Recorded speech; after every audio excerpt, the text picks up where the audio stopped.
ವೀಕ್ಷಕರೇ, ಕನ್ನಡ ಕಾರ್ಯಕ್ರಮಕ್ಕೆ ನಿಮ್ಮೆಲ್ಲರನ್ನ ಪ್ರೀತಿಯಿಂದ ಸ್ವಾಗತಿಸ್ತೇನೆ. ಇಂದು ನಾನು ಚಾಪ್ಲಿನ್ ಸೇವೆಯ ಬಗ್ಗೆ ಮಾತನಾಡೋದಕ್ಕೆ ಹೊರಟಿದ್ದೇವೆ. ಮೊದಲಿಗೆ ಚಾಪ್ಲಿನ್ ಯಾರು ಅನ್ನುವಂಥದ್ದನ್ನು ನಾವು ತಿಳಿದುಕೊಳ್ಳೋಣ. ಚಾಪ್ಲಿನ್ ಅಂತ ಹೇಳಿದರೆ ಹಾಸ್ಪಿಟಲ್, ಸ್ಕೂಲ್, ಮಿಲಿಟರಿ ಮತ್ತು ಇತರ ಸಂಸ್ಥೆಗಳಲ್ಲಿ ಸೇವೆ ಮಾಡುವಂಥ ಆತ್ಮಿಕ ಮಾರ್ಗದರ್ಶಕ. ಅವರು ಜನರ ಕಷ್ಟ, ನೋವು, ಭಯದ ಸಮಯದಲ್ಲಿ ಅವ್ರ ಜೊತೆ ನಿಂತು ಅವರಿಗೋಸ್ಕರ ಪ್ರಾರ್ಥನೆ, ಎನ್ಕರೇಜ್ಮೆಂಟ್ ಮತ್ತು ನಿರೀಕ್ಷೆಯನ್ನು ನೀಡ್ತಾರೆ. ದೇಹದ ಚಿಕಿತ್ಸೆ ವೈದ್ಯರಿಂದ ಸಿಗ್ತದೆ, ಆದರೆ ಮನಸ್ಸಿಗೆ ಮತ್ತು ಆತ್ಮಕ್ಕೆ ಆರೈಕೆ ನೀಡುವವರೇ ಚಾಪ್ಲಿನ್. ಇಂತಹ ಮಹತ್ವದ ಸೇವೆಯನ್ನು ನಿಷ್ಠೆಯಿಂದ ನೆರವೇರಿಸಿದಂಥ ಒಬ್ಬ ವಿಶೇಷ ವ್ಯಕ್ತಿ ನಮ್ಮ ಜೊತೆಯಲ್ಲಿದ್ದಾರೆ. ಅವರೇ ಶ್ರೀಮತಿ ಸುನೀತಾ ರತ್ನಕುಮಾರ್. ಇವರು ಬ್ಯಾಪ್ಟಿಸ್ಟ್ ಆಸ್ಪತ್ರೆಯಲ್ಲಿ ಚಾಪ್ಲಿನ್ ಆಗಿ ಸೇವೆ ಸಲ್ಲಿಸಿ ಅನೇಕ ಜನರಿಗೆ ಧೈರ್ಯ, ಸಮಾಧಾನ ಮತ್ತು ಆತ್ಮಿಕ ಬಲವನ್ನು ನೀಡಿದ್ದಾರೆ. ಮತ್ತು ಇವರು ವಿಶ್ವವಾಣಿ ರೇಡಿಯೋದಲ್ಲೂ ಸಹ ಕೆಲಸ ಮಾಡಿದ್ದು ತಮ್ಮ ವಾಯ್ಸ್ ಮೂಲಕ ದೇವರ ವಾಕ್ಯ ಮತ್ತು ಪ್ರೋತ್ಸಾಹದ ಸಂದೇಶಗಳನ್ನು ಅನೇಕ ಜನರಿಗೆ ತಲುಪಿಸಿದ್ದಾರೆ. ಮತ್ತು ಇದರ ಜೊತೆಗೆ ಅವರು ಮ್ಯೂಸಿಕ್ನಲ್ಲೂ ಕೂಡ ಟ್ಯಾಲೆಂಟೆಡ್. ಗಿಟಾರ್ನ ನುಡಿಸಿ ಆತ್ಮೀಯ ಹಾಡುಗಳನ್ನ ಹಾಡುವುದರ ಮೂಲಕ ದೇವ್ರನ್ನ ಮಹಿಮೆ ಪಡಿಸ್ತಾರೆ. ಸೊ ಸುನೀತಾ ರತ್ನಕುಮಾರ್ ಅವರನ್ನು ಈ ಒಂದು ಕಾರ್ಯಕ್ರಮಕ್ಕೆ ಸ್ವಾಗತಿಸೋಣ. ಮ್ಯಾಮ್, ಈ ಒಂದು ಕಾರ್ಯಕ್ರಮಕ್ಕೆ ಸ್ವಾಗತ. Thank you. ಮೊದಲನೇದಾಗಿ ಮ್ಯಾಮ್, ಚಾಪ್ಲಿನ್ ಅಂದರೆ ಯಾರು ಮತ್ತು ಅವರ ಒಂದು ಕೆಲಸದ ಪ್ರಮುಖ ಜವಾಬ್ದಾರಿಗಳು ಏನು? ಚಾಪ್ಲಿನ್ ಅನ್ನುವಾಗ ಮಾಮೂಲಾಗಿ ಚರ್ಚ್ ಅಂತ ಬರಲ್ಲ, ಚಾಪಲ್. ಇವಾಗ ಕ್ರಿಶ್ಚಿಯನ್ ಇನ್ಸ್ಟಿಟ್ಯೂಷನ್ಸ್ ಆಗಲಿ ಅಥವಾ ಮಿಷನ್ ಹಾಸ್ಪಿಟಲ್ಸಲ್ಲಿ ಒಂದು ಪ್ರತ್ಯೇಕವಾದ ಒಂದು ಆರಾಧನೆಗೆ ಅಂತ ಹೇಳಿ ಒಂದು ಸ್ಥಳ, ಅದಕ್ಕೆ ಚಾಪಲ್ ಅಂತ ಹೇಳ್ತೇವೆ. ಇವಾಗ ಆ ಚಾಪಲನ್ನು ಮ್ಯಾನೇಜ್ ಮಾಡಿ ಅಲ್ಲಿ ಬರುವಂಥ ಅನೇಕ ರೋಗಿಗಳಾಗ್ಬೋದು ಅಥವಾ ಸ್ಕೂಲಲ್ಲಿ ಅನೇಕ ಸ್ಟಾಫ್ ಮತ್ತು ಸ್ಟೂಡೆಂಟ್ಸ್ ಎಲ್ಲ ಬರುವಾಗ ಅಲ್ಲಿ ಕೌನ್ಸಿಲಿಂಗ್ ಕೊಡುವಂಥ ಸ್ಥಳ, ಅಲ್ಲಿ ಸಲಹೆ ಹೇಳುವಂಥ ಸ್ಥಳ, ಆಧರಿಸುವಂಥ, ಸಾಂತ್ವನ ಮಾಡುವಂಥ ಒಂದು ಸ್ಥಳ, ಅದು ಚಾಪ್ಲಿನ್ಸಿ. ಓಕೆ. ಅವರ ಮುಖ್ಯ ಜವಾಬ್ದಾರಿಗಳಲ್ಲಿ ನಾನು ಹಾಸ್ಪಿಟ್ಲಲ್ಲಿ ಚಾಪ್ಲಿನ್ ಆದ ಕಾರಣ ನಂದು ಮುಖ್ಯವಾಗಿ ಪೇಷಂಟ್ಗಳ ಜೊತೆಯಲ್ಲಿ ಸಂಪರ್ಕ ಇರುತ್ತೆ. ಪೇಷಂಟ್ಸ್ ಅಲ್ಲದೆ ಹಾಸ್ಪಿಟ್ಲಲ್ಲಿ ಸ್ಕೂಲ್ ಆಫ್ ನರ್ಸಿಂಗ್ ಇದೆ, ಆಮೇಲೆ ಅಲೈಡ್ ಹೆಲ್ತ್ ಸ್ಟೂಡೆಂಟ್ಸ್ ಇರ್ತಾರೆ, ಆಮೇಲೆ ಬೇರೆ ಬೇರೆ ಡಿಪಾರ್ಟ್ಮೆಂಟ್ಸ್ ಇರ್ತದೆ, ಆಮೇಲೆ ಸಿಬ್ಬಂದಿ ವರ್ಗದವರು ಒಂದು ಆಲ್ಮೋಸ್ಟ್ ಲೈಕ್ 1500 2000 ಈ 2000 ಜನ ಅಲ್ಲಿರ್ತಾರೆ. ಅವರಿಗೆ ನಾವು ಒಬ್ಬೊಬ್ಬರ ಡಿಪಾರ್ಟ್ಮೆಂಟಲ್ಲಿ ನಾವು ಒಬ್ಬ ಕೌನ್ಸಿಲರ್ ಆಗಿ ಹೋಗ್ತೇವೆ. ಇವಾಗ ಹಾಸ್ಪಿಟ್ಲಲ್ಲಿ ಪೇಷಂಟ್ಗಳಿಗೆ ಡಾಕ್ಟರ್ ನೋಡಿ ಹೋಗ್ತಾರೆ, ಆವಾಗ ಚಾಪ್ಲಿನ್ಸಿ ಕೌನ್ಸಿಲಿಂಗ್ ಅಂತ ಹೇಳಿ ಫೈಲಲ್ಲಿ ಬರೆದು ಹೋಗ್ತಾರೆ. ಆವಾಗ ಆ ಡಿಪಾರ್ಟ್ಮೆಂಟ್ದವ್ರು ನಮ್ಮನ್ನು ಕಾಲ್ ಮಾಡ್ತಾರೆ, ನಿಮಗೆ ಒಂದು ಪೇಷಂಟ್ಗೆ ಕೌನ್ಸಿಲ್ ಮಾಡಬೇಕು ಅಂತ ಹೇಳಿ. ಆವಾಗ ನಾವು ಸೈಕ್ಯಾಟ್ರಿಕ್ ಕೌನ್ಸಿಲರ್ಸ್ ಇದ್ದಾರೆ, ಬೇರೆ ಬೇರೆ ಡಿಪಾರ್ಟ್ಮೆಂಟಲ್ಲಿ ಕೌನ್ಸಿಲರ್ಸ್. ಅದರಲ್ಲಿ ನಮ್ಮ ಒಂದು ಮುಖ್ಯವಾಗಿರುವಂಥ ಒಂದು ಸೇವೆ ಏನು ಅಂತಂದರೆ ಕೇಳಿಸ್ಕೊಳ್ಳೋದು. Listening is the most important ministry for a chaplain. ಯಾಕೆಂದರೆ ನರ್ಸಸ್ ಬರ್ತಾರೆ, ಮೆಡಿಸಿನ್ ಕೊಡ್ತಾರೆ, ಇಂಜೆಕ್ಷನ್ ಕೊಡ್ತಾರೆ, ಹೋಗ್ತಾರೆ. ಡಾಕ್ಟರ್ಸ್ ಬರ್ತಾರೆ, ಡಯಾಗ್ನೋಸ್ ಮಾಡ್ತಾರೆ, ಹೋಗ್ತಾರೆ. ಆದರೆ ಪೇಷಂಟ್ ಅದೆಲ್ಲ ಡಯಾಗ್ನೋಸಿಸ್ ಆದಮೇಲೆ ಅವರಿಗೆ ಬರುವಂಥ ಒಂದು ಭಯ, ಯೋಚನೆಗಳು, ಎಷ್ಟು ಹಣ ಖರ್ಚಾಗುತ್ತೆ, ಒಂದು ದೊಡ್ಡ ಕ್ವಶನ್ ಮಾರ್ಕಲ್ಲಿ ಅವ್ರು ಕೂತ್ಕೊಂಡಿರ್ತಾರೆ. ಅದನ್ನು ಕೇಳಿಸ್ಕೊಳ್ಳೋರು ಯಾರೇ ಇರಲ್ಲ. ಹೌದು, ನಮ್ಮ ಕಷ್ಟಗಳನ್ನ ಕೇಳಿಸ್ಕೊಳ್ಳೋರು ಯಾರು ಅನ್ನುವಂಥದ್ದು ಅವರ ಮೈಂಡಲ್ಲಿ ಬರುತ್ತೆ. ಅದು ರೋಗಿಗೆ ಎಷ್ಟು ಬಾಧೆ ಇರುತ್ತೋ ಅದಕ್ಕಿಂತ ಹೆಚ್ಚು ಆರೈಕೆ ಮಾಡುವಂಥ ಕುಟುಂಬದವ್ರಿಗೆ ಕೂಡ ಇರುತ್ತೆ. ಸೊ ಚಾಪ್ಲಿನ್ ಅಂದಾಗ ನಾವು ಹೋಗ್ತೇವೆ, ಹೆಚ್ಚಿನ ಸಮಯ ನಾವು ಅವರು ಆಗ್ತಕ್ಕಂಥ ವಿಷಯಗಳನ್ನ ನಾವು ಕೇಳಿಸ್ಕೊಳ್ತೇವೆ. ಅದರಿಂದ ತುಂಬ ಹಗುರ ಆಗುತ್ತೆ. ಯಾರ ಹತ್ರ ಆದ್ರೂ ನಮಗೂ ನೋವಾದಾಗ ಯಾರಾದ್ರೂ ಕೂತ್ ಕೇಳಿಸ್ಕೊಂಡ್ರೆ ಎಷ್ಟು ಸಂತೋಷ ಆಗುತ್ತೆ. ಅದನ್ನೇ ನಾವು ಚಾಪ್ಲಿನ್ಸಿ ವಾರ್ಡ್ಗಳಲ್ಲಿ ಮಾಡ್ತೇವೆ, ಸ್ಟೂಡೆಂಟ್ಸ್ ಜೊತೆ ಮಾಡ್ತೇವೆ, ಸ್ಟಾಫ್ ಜೊತೆ ಮಾಡ್ತೇವೆ. ಈವನ್ ಕೆಲವು ಡಾಕ್ಟರ್ಸ್ ಕೂಡ ಚಾಪ್ಲಿನ್ಸ್ ಹತ್ರ ಬಂದು ಅವರು ಪ್ರಾರ್ಥನೆಗೆ ಬರ್ತಾರೆ, ಆಮೇಲೆ ಸಲಹೆಗೆ ಕೂಡ ಬರ್ತಾರೆ. ನಿಮ್ಮ ಒಂದು ಸೇವಾ ವರ್ಷಗಳಲ್ಲಿ ಮ್ಯಾಮ್, ಜನರು ಸಲಹೆಗೋಸ್ಕರ ಸಾಮಾನ್ಯವಾಗಿ ಯಾವ ಒಂದು ಸಮಸ್ಯೆಗಳೊಂದಿಗೆ ನಿಮ್ಮ ಹತ್ರ ಬರ್ತಾ ಇದ್ರು? ಜನರು ಹಾಸ್ಪಿಟ್ಲ್ ಅಂದಮೇಲೆ ತುಂಬಾ ಸಮಸ್ಯೆಗಳು ಒಟ್ಟಿಗೆ ಬರ್ತಾರೆ. ತುಂಬ ಸಮಸ್ಯೆಗಳು ಖಂಡಿತವಾಗಿ. ಅದರಲ್ಲಿ ಭಯ ಜಾಸ್ತಿ ಜನರಲ್ಲಿ. ಇವಾಗ ಯಾವುದೇ ಒಂದು ಡಯಾಗ್ನೋಸ್ ಮಾಡಿದರೆ, ಡಯಾಗ್ನೋಸ್ ಆಯಿತು ಅಂದರೆ ಅದು ಯಾವ ರೋಗ ಇದೆ ಅಂತ ಅವ್ರಿಗೆ ಗೊತ್ತಾಗ್ಬಿಡುತ್ತೆ. ಈಗ ಹೊಟ್ಟೆ ನೋವು ಅಂತ ಬಂದಿರ್ತಾರೆ, ಸಾಮಾನ್ಯವಾಗಿ ಗ್ಯಾಸ್ಟ್ರಿಕ್ ಇರ್ಬೋದು ಅಥವಾ ಏನೋ ಇಂಡೈಜೆಷನ್ ಆಗಿರ್ಬೋದು ಅಂತ ಏನೋ ಯೋಚನೆ ಮಾಡ್ಕೊಂಡು ಬರ್ತಾರೆ. ತಕ್ಷಣವೇ ಅದನ್ನು ಸ್ಕ್ಯಾನ್ ಮಾಡು ಅದು ಮಾಡು ಅನ್ನುವಾಗ ಅವ್ರಿಗೆ ಕ್ಯಾನ್ಸರ್ ರೋಗ ಇದೆ ಅಂತ ಗೊತ್ತಾಗ್ಬಿಡುತ್ತೆ. ದೊಡ್ಡ ಭಯ. ಆ ಸಮಯದಲ್ಲಿ ಅವರಿಗೆ ಬರುವಂಥದ್ದು, ಮೈಂಡಲ್ಲಿ ಬರುವಂಥದ್ದು ಏನು ಅಂದರೆ, ಆಯಿತು ನನ್ನ ಜೀವನ ಮುಗೀತು, ಇನ್ನು ನಾನು ಸಾಯ್ತೇನೆ. ಅದು ಸಾವಿನ ಭಯ. ಓಕೆ, ಕೆಲವರಿಗೆ ಅಯ್ಯೋ ನಾನು ಇವಾಗ ಹಾಸ್ಪಿಟ್ಲಿಗೆ ಬಂದರೆ ಎಷ್ಟು ಖರ್ಚಾಗುತ್ತೆ, ಎಷ್ಟು ದಿನ ಇರಬೇಕಿಲ್ಲಿ, ಅದು ಒಂದು ಭಯ. ಓಕೆ, ಬೇರೆ ಬೇರೆ ಚಿಂತೆ. ಇಷ್ಟು ಮಾತ್ರ ಅಲ್ಲದೆ ಕುಟುಂಬನ ಬಿಟ್ಟು ಬಂದಿರ್ತಾರೆ, ಕೆಲಸದಲ್ಲಿರೋರು ಕೆಲಸ ರಜೆ ತಗೊಂಡು ಬಂದಿರ್ತಾರೆ, ಅವರಿಗೆಲ್ಲ ಒಂದು ಯಾವಾಗ ನಾನು ಹೋಗಬೇಕು, ನಾನು ಯಾವಾಗ ಮನೆಗೆ ಹೋಗಬೇಕು ಅಂತ ಹೇಳಿ. ಅದಕ್ಕೆ ನಾವು ಹೋದಾಗ ಈ ಒಂದು ವಿಷಯಗಳಿಗೆ ನಾವು ಸಮಾಧಾನ ಹೇಳ್ತೇವೆ. ಆ ಸಮಾಧಾನದಲ್ಲಿ ರೋಗಿಗೆ ಒಂದು ವಾರ ಇರುವಂಥದ್ದು 2 ದಿನ ಡಿಸ್ಚಾರ್ಜ್ ಆಗಿ ಹೋಗ್ಬಿಟ್ಟಿದ್ದಾರೆ. ಅದು ಒಂದು ನಮಗೆ ಖುಷಿ. ಯಾಕೆಂದರೆ ಮಾನಸಿಕವಾಗಿ ಶರೀರದಲ್ಲಿ ಬರುವಂಥ ರೋಗಗಳಿಗೆ ಒಂದು ಮೆಡಿಸಿನ್ ತಗೋಬೋದು, ಆದರೆ ಆ ಮೆಡಿಸಿನ್ ಅಷ್ಟು ಬೇಗ ಪರಿಣಾಮ ಮಾಡಬೇಕಾದ್ರೆ ಅವರಿಗೆ ಮೈಂಡಲ್ಲಿ ಸಮಾಧಾನ ಬೇಕು. ಹೌದು, ನಾನು ಚೆನ್ನಾಗಿ ಆಗ್ತೇನೆ ಅಂತ ಪಾಸಿಟಿವ್ ಆಗಿ ಆ ಒಬ್ಬ ವ್ಯಕ್ತಿಗೆ ನಾವು ತಯಾರು ಮಾಡುವಾಗ ಮೆಂಟಲಿ ಅದು ಮೆಡಿಸಿನ್ ಅವರ ಶರೀರದಲ್ಲಿ ಕಾರ್ಯ ಮಾಡುತ್ತೆ. ಅದರಿಂದ ಅವ್ರು ಬೇಗ ಡಿಸ್ಚಾರ್ಜ್ ಆಗಿ ಹೋಗ್ಬಿಡ್ತಾರೆ. ಓಕೆ, ನಿಮ್ಮ ಒಂದು ಕೌನ್ಸಿಲಿಂಗ್ ಮೂಲಕ ನೀವು ಅನೇಕರ ಜೀವನದಲ್ಲಿ ಬದಲಾವಣೆಗಳನ್ನ ತಗೊಂಡು ಬಂದಿರ್ತೀರಿ. ಬಟ್ ಯಾವುದಾದ್ರೂ ಒಂದು ಸಿಚುವೇಶನ್, ಒಂದು ವ್ಯಕ್ತಿಯನ್ನ ಬದಲಾಯಿಸಿರುವಂಥದ್ದು, ಅದನ್ನ ಶೇರ್ ಮಾಡ್ತೀರಾ? ಖಂಡಿತ. ನೀವು ಕೇಳಿದ ಪ್ರಶ್ನೆಗೆ ಯಾರಾದರೂ ಒಂದು ಜೀವನ ಪರಿವರ್ತನೆ ಆಗಿರ್ಬೋದಾ? ಖಂಡಿತವಾಗಿ. ನಾನು ಹೇಳ್ಬೇಕಾದ್ರೆ ತುಂಬಾ ಜನ ಒಬ್ರು ಅಲ್ಲ, ತುಂಬಾ ಜನ ವ್ಯಕ್ತಿಗಳ ಬದಲಾವಣೆ ಆಗಿರುತ್ತೆ. ಬಟ್ ಅಷ್ಟು ಜನದಲ್ಲಿ ಕೆಲವರದು ನಮ್ಮ ಮನಸ್ಸಿನಲ್ಲಿ ಉಳ್ಕೊಂಡಿರುತ್ತೆ. ಒಂದು ಘಟನೆ ಖಂಡಿತ. ನಾನು ER ಅಲ್ಲಿ ಅಂದರೆ ಎಮರ್ಜೆನ್ಸಿ ಇದರಲ್ಲಿ ಒಂದು ಕಾಲ್ ಬಂತು ನನಗೆ. ನನ್ನ ಕಾಲ್ ಅಟೆಂಡ್ ಯಾವಾಗಲೂ ಚಾಪ್ಲಿನ್ಸಿಗೆ ಯಾರಾದರೂ ತೀರಿ ಹೋದರೆ, ಯಾರಾದರೂ ಸತ್ತೋದ್ರೆ ಇಮ್ಮಿಡಿಯೇಟ್ ನಮಗೆ ಕಾಲ್ ಬರುತ್ತೆ. ನೈಟ್ ಡ್ಯೂಟಿ ಮಾಡ್ತೇವೆ, ಡೇ ಡ್ಯೂಟಿ ಮಾಡ್ತೇವೆ. ಮಧ್ಯರಾತ್ರಿಯಲ್ಲಿ ಕೂಡ ಯಾರಾದರೂ ತೀರಿ ಹೋದರೆ ನಾವು ಹೋಗಲೇಬೇಕು. ಆ ವಾರ್ಡ್ ಆಗ್ಬೋದು ಅಥವಾ ಎಮರ್ಜೆನ್ಸಿಯಲ್ಲಿ ಆಗ್ಬೋದು. ಇದು ಒಂದು ನನಗೆ ಒಂದು ನೆನಪಿದೆ, ತುಂಬ ಅದ್ಭುತವಾದ ಒಂದು ಎನ್ಕೌಂಟರ್ ಅನ್ಬೋದು. ಇದರಲ್ಲಿ ನಾನು ಸಂತೋಷ ಅಂತ, ಅವನು ಡಿಕ್ಲೇರ್ ಆಗಿದೆ heart attack, massive heart attack, 30 ವರ್ಷದ ಯವನಸ್ಥ ತೀರಿ ಹೋಗಿದ್ದಾನೆ. ಆವಾಗ ನಾವು ತಾಯಿ ಜೊತೆಯಲ್ಲಿ ಕೂತ್ಕೊಂಡು ಅವರಿಗೆ ಸಮಾಧಾನ ಮಾಡಿದರೆ ಅವ್ರು ಸಮಾಧಾನ ಆಗ್ತಾನೇ ಇಲ್ಲ. ನನ್ನ ಕಾಲಿಗೆ ಬೀಳ್ತಾಳೆ, ಮೇಡಮ್ ನನ್ನ ಮಗನ ಬದುಕಿಸಿ, ನನ್ನನ್ನು ನೋಡ್ಕೊಳ್ಳೋದೇ ನನ್ನ ಮಗ, ನಾನು ಹೋದರೆ ನಾನು ಯಾರು ಇಲ್ಲ, ನನಗೆ ಮಗ ಬೇಕು ಜಂಪ್ ಮಾಡಿ ಅಳ್ತಾ ಇರುವಾಗ ಅದು ಏನೋ ಒಂದು ನನಗೆ ಭಾರ ಬಂದುಬಿಡ್ತು. ಆವಾಗ ಅಲ್ಲಿ ಜೋರಾಗಿ ನಾನು ಪ್ರಾರ್ಥನೆ ಮಾಡಿ, ಸ್ವಾಮಿ ಈ ಮಗನ ಒಂದು ಉಸಿರನ್ನು ಮತ್ತೆ ಹಾಕು ಸ್ವಾಮಿ, ನಿನ್ನ ಕೈಯಲ್ಲೇ ನಾವಿದ್ದೇವೆ, ಎಲ್ಲರ ಉಸಿರು ಸತ್ತ ಮೇಲೆ ನಿನ್ನ ಕೈಯಲ್ಲಿ ಬರ್ತದೆ, ಈ ಮಗನಿಗೆ ಉಸಿರು ಕೊಡು ಸ್ವಾಮಿ ಅಂತ ಪ್ರಾರ್ಥನೆ. ನಾನು ಅಳ್ತಾ ಇದ್ದೇನೆ, ಒಂದು ಕೌನ್ಸಿಲಿಂಗ್ ರೂಮಲ್ಲಿ ಬಾಗಿಲು ಮುಚ್ಚಿಬಿಟ್ಟಿದ್ದೇವೆ, ನಾನು ಅಳ್ತಾ ಇದ್ದೇನೆ, ಆ ತಾಯಿ ಅಳ್ತಾ ಇದ್ದಾಳೆ. ಒಬ್ಬ ಡಾಕ್ಟ್ರು ಓಡಿ ಬಂದು ಅವ್ರು ಹೇಳಿದ ಮಾತು ಏನಂದರೆ, ಉಸಿರು ಬಂತು. Can you imagine? ಉಸಿರು ಬಂತು ಅಂದ ತಕ್ಷಣ ಇಮ್ಮಿಡಿಯೇಟ್ ಆಗಿ ನಾವು ಇದು ICUಗೆ ಶಿಫ್ಟ್ ಮಾಡ್ತೇವೆ ಅಂತ ಪ್ರಾಣ ಹೋಗಿದ್ದ ವ್ಯಕ್ತಿ ಡಿಕ್ಲೇರ್ ಮಾಡಿ, ಅದು ಒಂದು ದೊಡ್ಡ ಅದ್ಭುತ. ಅದು ಮತ್ತೆ ಅವರು ಇದು ICUಗೆ ಶಿಫ್ಟ್ ಮಾಡಿದರು. ನೆಕ್ಸ್ಟ್ ಡೇ ನಾನು ಹೋದಾಗ ಡಯಾಲಿಸಿಸ್ ಪೇಷಂಟ್, ಯಾಕೆಂದರೆ ಹಾರ್ಟ್ ಅಟ್ಯಾಕ್ ಆದರೆ ಅದು ಹಾರ್ಟ್ಗೂ ಮತ್ತು ಕಿಡ್ನಿಗೂ ಕನೆಕ್ಷನ್ ಇರುತ್ತೆ. ಅದಕ್ಕೆ ಅದು ಕಿಡ್ನೀಸ್ ಫೇಲಿಯರ್ ಆಗಿದೆ, 2 ಕಿಡ್ನಿ. ನಾನು ಅಂದ್ಕೊಂಡೆ ಇವನು ಇದ್ದನೂ ಇಲ್ಲದಂಗೆ ಆಯ್ತಲ್ಲ ಸ್ವಾಮಿ.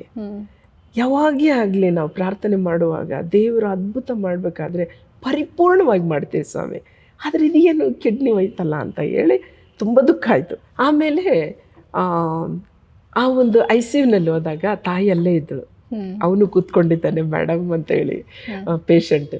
ಆಮೇಲೆ ನಾನು ಹೇಳಿದೆ, ನೀನು ಧೈರ್ಯವಾಗಿರು, ಪ್ರಾರ್ಥನೆ ಮಾಡೋಣ, ಸ್ವಾಮಿ ಜೀವಂತವಾಗಿದ್ದಾರೆ, ಅವ್ರು ನಿನ್ನನ್ನು ಮುಟ್ತಾರೆ ಮಗನೇ, ಚೆನ್ನಾಗಾಗ್ತೀಯ ಅಂತ ಹೇಳಿ.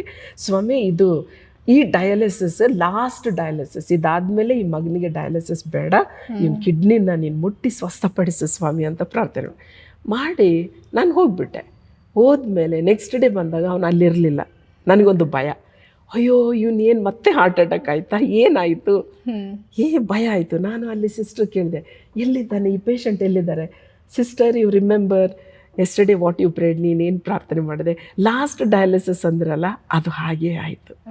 ನೀವು ಹೋಗಿ ವಿತಿನ್ ಅವರ್ ತುಂಬ ಲಾರ್ಜ್ ಕ್ವಾಂಟಿಟಿಯಲ್ಲಿ ಅವನು ಯೂರಿನ್ ಪಾಸ್ ಮಾಡಿದ, ಅವನಿಗೆ ಕ್ರಿಯಾಟಿನ್ ಎಲ್ಲನೂ ಕಡಿಮೆ ಆಗಿಬಿಟ್ಟಿತ್ತು. ಅವನು ವಾರ್ಡಲ್ಲಿದ್ದಾನೆ ಹೋಗಿ ಅಂದರೆ. ಅವನು ಇವಾಗಲೂ ಜೀವಂತವಾಗಿದ್ದಾನೆ, ಅವನಿಗೆ ಮಗು ಇದೆ, ಸಂತೋಷವಾಗಿದ್ದಾರೆ ಅವರು. ಇಂಥದ್ದೇ ನಾನು ಅನೇಕ ಒಂದು ಕಾರ್ಯಗಳನ್ನು ನಾನು ನೋಡಿದ್ದೇನೆ.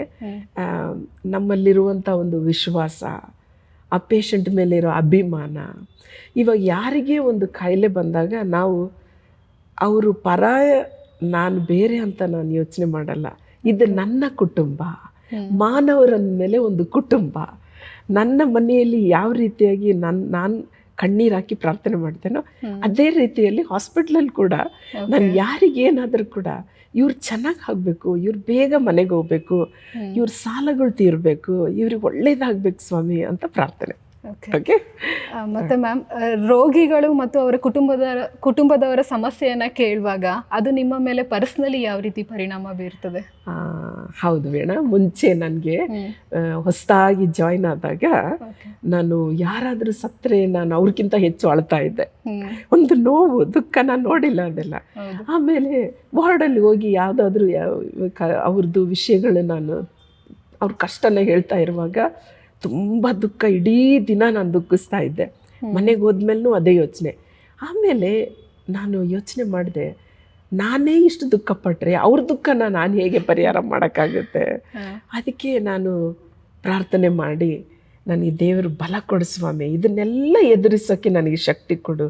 ತುಂಬ ಎಮೋಷ್ನಲ್ ಆಗಿದ್ದರೆ ನನ್ನಿಂದ ಯಾರಿಗೂ ಉಪಯೋಗ ಆಗಲ್ಲ ಅಂತ ಹೇಳಿ ಪ್ರಾರ್ಥನೆ ಮಾಡಿ ಹೋದ್ಮೇಲೆ ನಾನು ಅವರ ದುಃಖಕ್ಕೆ ನಾನು ಸಮಾಧಾನ ಕೊಟ್ಟು ಅವ್ರಿಗೆ ಧೈರ್ಯ ಹೇಳಿ ಆಮೇಲೆ ನಾನು ಹೊರಗಡೆ ಬಂದಾಗ ನಾನು ಪ್ರಾರ್ಥನೆ ಮಾಡಿದ್ದನ್ನು ಆ ದೇವ್ರ ಕೈಲಿ ಒಪ್ಪಿಸಿ ನಾನು ಬಿಟ್ಬಿಡ್ತೇನೆ.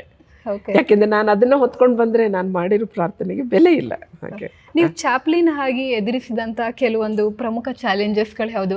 ಯಾವಾಗ ಪೇಷಂಟ್ ಅಡ್ಮಿಷನ್ ಆಗುತ್ತೋ ಆವತ್ತಿನಿಂದ ಪೇಷಂಟ್ ಡಿಸ್ಚಾರ್ಜ್ ಆಗೋವರೆಗೂ ಡೈಲಿ ನಮ್ಮದು ಸಂಪರ್ಕ ಇರುತ್ತೆ.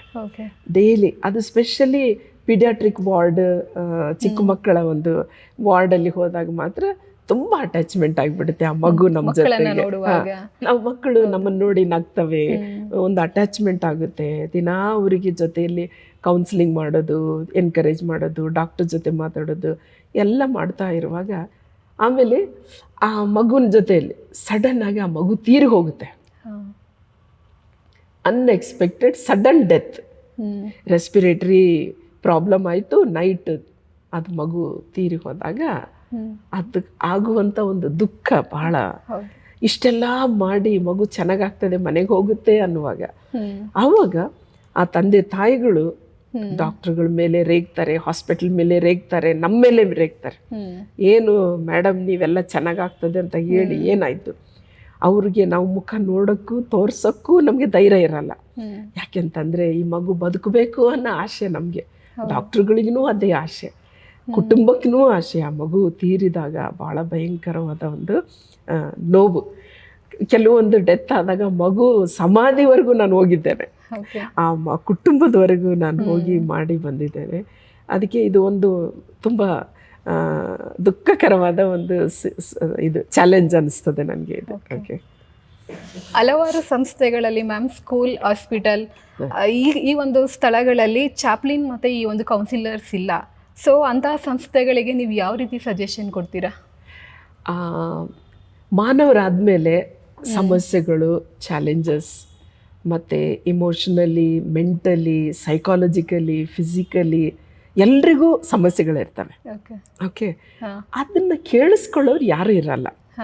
ಹಾಸ್ಪಿಟ್ಲಲ್ಲಿ ಕೂಡ ಸ್ಟಾಫ್ಗೆ ಸಮಸ್ಯೆಗಳಿರ್ತವೆ, ಆಮೇಲೆ ರೋಗಿಗಳ ಒಂದು ಫ್ಯಾಮ್ಲಿಗೆ ಸಮಸ್ಯೆ, ಸ್ಕೂಲ್ಗಳಲ್ಲಿ ಕೂಡ ಮಕ್ಕಳಿಗೆ ಒಂದು ಎಮೋಷ್ನಲ್ ಪ್ರಾಬ್ಲಮ್ಸ್ ಇರುತ್ತೆ, ತಂದೆ ತಾಯಿಗಳಿಗೆ ಆ ಮಕ್ಕಳನ್ನ ಹೇಗೆ ತಿದ್ದುಪಾటు ಮಾಡಬೇಕು ಅವರಿಗೆ ಒಂದು ಚಾಲೆಂಜ್ ಇರುತ್ತೆ.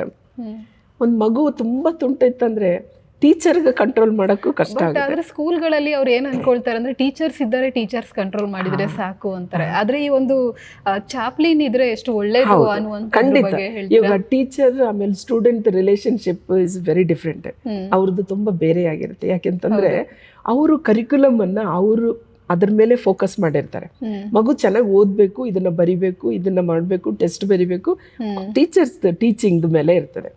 ಆವಾಗ ಈ ಮಗು ಮೇಲೆ ಬೇರೆ ಬೇರೆ ವಿಷಯಗಳಲ್ಲಿ ಮತ್ತೆ ಟೀಚರ್ಗೂ ಕಷ್ಟನೇ ಇರುತ್ತೆ, ಮಗುನ ಇವರಿಬ್ಬರು ಕಷ್ಟನ ಕೇಳ್ಕೊಳ್ಳೋರು ಯಾರು? ಒಬ್ಬ ಚಾಪ್ಲಿನ್. ಒಬ್ಬ ಚಾಪ್ಲಿನ್ ಇರುವಾಗ teacher also can go and talk. ಆಮೇಲೆ ಮಕ್ಕಳ ತಂದೆ ತಾಯಿಗಳು ಬಂದು ಅವ್ರ ಹತ್ರ ಹೇಳ್ಬೋದು. ಅದರಿಂದ ಕೇಳಿಸ್ಕೊಳ್ಳೋದ್ರಿಂದ ಮತ್ತೆ ಚಾಪ್ಲಿನ್ಸ್ ಆರ್ ಟ್ರೈನ್ಡ್ ಕೌನ್ಸಿಲರ್ಸ್ ಆ್ಯಕ್ಚುಲಿ. ನಾವು ಸುಮ್ಮನೆ ಹಾಗೆ ನಾವು ಡಿಗ್ರಿ ಮಾಡಿ ಬಂದಿಲ್ಲ, ಆದರೆ ನಾವು ಟ್ರೈನ್ಡ್ ಕೌನ್ಸಿಲರ್ಸ್. ನಾವು ಸೈಕಾಲಜಿ ಎಲ್ಲ ಸ್ಟಡಿ ಮಾಡಿ. ಈಗ ಚಾಪ್ಲಿನ್ ಆಗ್ಬೇಕಂತ ಹೇಳಿದ್ರೆ ಯಾವ ಒಂದು ಕೋರ್ಸ್ ಅನ್ನ ಮಾಡಿ ಚಾಪ್ಲಿನ್ ಆಗ್ತೀರಾ? ಹಾಸ್ಪಿಟಲಲ್ಲಿ, ಬ್ಯಾಪ್ಟಿಸ್ಟ್ ಹಾಸ್ಪಿಟಲಲ್ಲಿ ಕೋರ್ಸಸ್ ಇದೆ. 3 months ಕೋರ್ಸಸ್ CP ಅಂತೇಳಿ ಕ್ಲಿನಿಕಲ್ ಚಾಪ್ಲಿನ್ಸಿ ಕೋರ್ಸಸ್ ಇದೆ. ಆಮೇಲೆ 1 year ಕೋರ್ಸ್ ಕೂಡ ಇದೆ, ಡಿಪ್ಲೊಮಾ.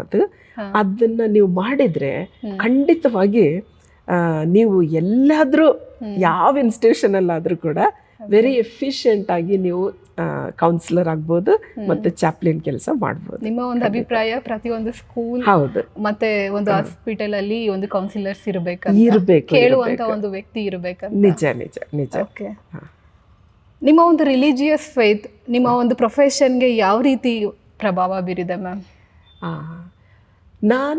ನನ್ನ ಒಂದು ಅನುಭವದಲ್ಲಿ ಮನುಷ್ಯನು ಬರೀ ಶರೀರ ಅಲ್ಲ, ಶರೀರ, ಆತ್ಮ, ಪ್ರಾಣ. ಓಕೆ, ಯಾವಾಗ ನಮ್ಮ ಒಳಗಡೆ ಆಂತರ್ಯದಲ್ಲಿ ಅನೇಕ ಸಮಸ್ಯೆಗಳು, ನಿರಾಶೆ, ಡಿಪ್ರೆಷನ್, ಮನೋವೇದನೆ, ಆಮೇಲೆ ಹರ್ಟ್ಸ್ ಇರುತ್ತೆ, ಅಂಥದನ್ನೆಲ್ಲ ನಮ್ಮೊಳಗೆ ಇರುತ್ತೆ. ಇವಾಗ ಅದು ಕ್ರಮೇಣ ನಮಗೆ BP, sugar, anxiety, okay, thyroid problems, ಏನೇನೋ ಪ್ರಾಬ್ಲಮ್ಸ್, ಅದು ಸೈಕಾಲಜಿಕಲಿ ಬರುವಂಥ ಒಂದು ಮನೋವೇದನೆಯಿಂದ ಶರೀರದ ಮೇಲೆ ಪರಿಣಾಮ ಆಗುತ್ತೆ. ಅದಕ್ಕೆ ಇವಾಗ ಚಾಪ್ಲಿನ್ ಆಗಿ ನಾವು ಹೋಗುವಾಗ ನಾವು ಅವ್ರು ಆಡುವಂಥ ಮಾತಿನಲ್ಲಿ ನಮ್ಗೆ ಗೊತ್ತಾಗುತ್ತೆ ಇವ್ರದ್ದು ಏನು ಸಮಸ್ಯೆ ಇದೆ. ಕೆಲವ್ರು ಲೋನ್ಲಿಯಾಗಿ ಫೀಲ್ ಮಾಡ್ತಾರೆ, ನನ್ನ ಜೊತೆ ಯಾರು ಮಾತಾಡಲ್ಲ, ನಾನು ಎಲ್ಲಿ ಹೋದ್ರೂ ನನಗೆ ಸಕ್ಸಸ್ ಇಲ್ಲ, ನಾನು ಏನು ಮಾಡಬೇಕು ಅನ್ನುವಂಥ ಇದು. ಆವಾಗ ನಾವು ದೇವರು ನಮ್ಮನ್ನು ಸೃಷ್ಟಿ ಮಾಡಿರುವಾಗ ನಮ್ಮ ಎಲ್ಲ ಸಮಸ್ಯೆಗಳಿಗೆ ಒಂದು ಪ್ರಾರ್ಥನೆ ಮೂಲಕ ಪರಿಹಾರ ಇದೆ, ಖಂಡಿತ ಇದೆ. ಕೇಳೋದು ಮತ್ತು ಅದನ್ನು ತಗೊಂಡೋಗಿ ನಾವು ದೇವ್ರ ಹತ್ರ ಹೇಳುವಾಗ ಅದಕ್ಕೆ ಪರಿಹಾರ ನಾವು ನೋಡಿದ್ದೇನೆ, ನಾನು ಅನುಭವಿಸಿದ್ದೇನೆ.